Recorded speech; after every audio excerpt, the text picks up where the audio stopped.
अब रुक रहेंगे अगली खबर का। उत्तर प्रदेश की बदायूं लोकसभा सीट से नवनिर्वाचित सांसद आदित्य यादव ने के न्यूज के संवाददाता संदीप मिश्रा से खास बातचीत की है।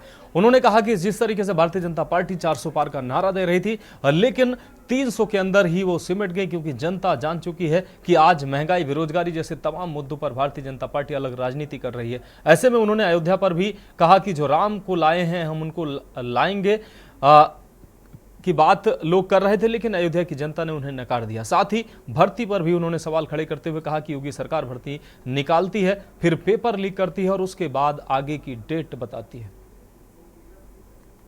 उत्तर प्रदेश की बदायूं सीट से संघमित्रा मौर्य को उस 2019 में जो भारी मतों से जीती थी, वहां पर से इस बार जो है समाजवादी पार्टी ने अपना स्तंभ जो है स्थापित कर दिया है। हमारे साथ बातचीत करने के लिए नवनिर्वाचित सांसद आदित्य यादव जी हैं। कैसा लग रहा है इस समय? फिलहाल बहुत बहुत बधाई आपको।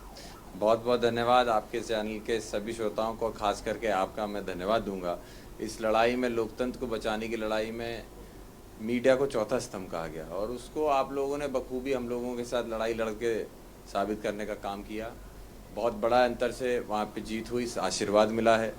बदायूं के लिए जो भी विकास के कार्य होंगे उनको हम पूरा ज़रूर करेंगे, जो हमने वादे किए हैं उनको पूरा करेंगे। लेकिन उससे ऊपर बढ़ के बदायूं को जो पहचान मिलनी चाहिए, जिस पहचान से वो 5 सालों में वंचित रहे, उस पहचान को बदायूं को देने का काम हम निश्चित करेंगे। अच्छा, एक बात उठ रही है लगातार कि अब स्पीकर को बदलाव हुआ, स्पीकर पे जो वहाँ, क्योंकि आप लोग राज्यसभा जाएंगे वहाँ पर, स्पीकर की बात उठ रही है। देखिए, ये प्रश्न उठाने वाली बात है, लेकिन अभी इसका तय नहीं, पूरी स्पष्ट होकर बात नहीं सामने आई है। और आने वाले परसों, मुझे लगता है परसों शपथ का समारोह होगा, उसके बाद कैबिनेट का भी समारोह होगा और धीरे धीरे पिक्चर साफ होगी। लेकिन संचय है और मैं इतना कह सकता हूं कि जिस तरीके से, जिस तानाशाही से पिछले 10 सालों में भारतीय जनता पार्टी की सरकार रही है, वो तानाशाही हमें आपको नहीं दिखेगी, क्योंकि जो प्रचंड बहुमत से लेकर जो तानाशाही चलती थी, आज वो यहाँ पे नहीं होगी। जनता की बात को सुना जाएगा और विपक्ष का जो आप इस बार भूमिका में देखने वाले हैं, निश्चित तौर पे एक बड़ी अहम भूमिका में आपको विपक्ष भी दिखाई देगा। पिछले 6-7 सालों से उत्तर प्रदेश के मुख्यमंत्री योगी आदित्यनाथ भर्तियों बात कम कर रहे थे, लेकिन आप जो है भर्तियों बात करने लगे हैं। विभागों से चिट्ठा किट्ठा मंगाया जा रहा है। देखिए, हार का नतीजा है।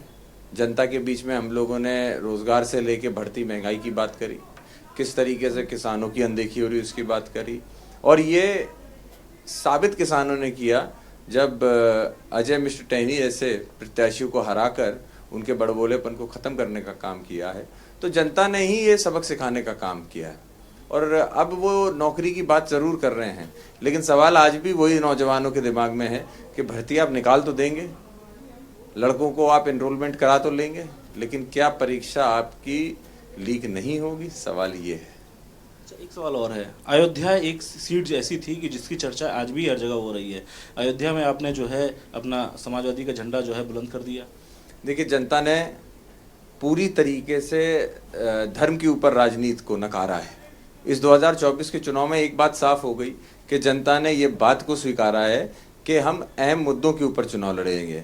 बेरोजगारी के ऊपर चुनाव हुआ है, महंगाई के ऊपर चुनाव हुआ है, जिस तरीके से अनदेखी हो रही थी समाजों में उसके ऊपर चुनाव हुआ है, और ख़ास करके जवाब तो सीधे तौर पे अयोध्या ने इस बार ये दिया है, फैज़ाबाद ने ये दिया है कि राजनीति कभी भी धर्म के ऊपर नहीं हो सकती है। और जिस चुनाव को पूरा राम में करने का प्रयास भारतीय जनता पार्टी ने किया था, उसी सीट से जहां भारतीय जनता पार्टी हारती, तो निश्चित तौर पे भारतीय जनता पार्टी के लिए एक बहुत बड़ी सीख होगी, और अगर सीख जाएंगे तो मैं समझता हूँ समय रहते उनके लिए अच्छा होगा। 400 पार का नारा देने वाले 300 पार भी नहीं कर पाए। बिल्कुल नहीं, हम लोग तो पहले से कह रहे थे कि ये नारा पूरी तरीके से फ्लॉप होगा। जिस तरीके से पहले भी उन्होंने वादे किए थे और बाद में वो सब नारे ही बने रह गए थे, ये भी नारा का नारा ही बना रह गया। उत्तर प्रदेश के अंदर आज सबसे बड़ी पार्टी जो संसद के अंदर, वो समाजवादी पार्टी है। इंडिया गठबंधन की सबसे ज़्यादा सीटें आई उत्तर प्रदेश के अंदर, और देश के अंदर मैं ये भी कह दूं कि अगर निष्पक्ष चुनाव होते तो जो 4-5 सीटें बेईमानी करके हराई गई हैं, वो भी कहीं ना कहीं समाजवादी पार्टी को मिलती और ये आंकड़ा और बड़ा होता, और हो सकता है कि समाजवादी पार्टी और इंडिया गठबंधन अपनी सरकार बना रहा होता। ये थे आदित्य यादव, जिनका साफ तौर पे कहना है कि जिस तरीके से इस बार के जो निष्पक्ष अगर चुनाव हुए होते तो कहीं ना कहीं आज जो इंडिया गठबंधन है वो कुछ बहुत ज़्यादा सीटें लेके आता, और इसके साथ ही साथ आज सरकार बनाने का भी दावा कर रहे थे। कैमरा तिवारी के साथ मैं संदीप मिश्रा, के न्यूज़, लखनऊ।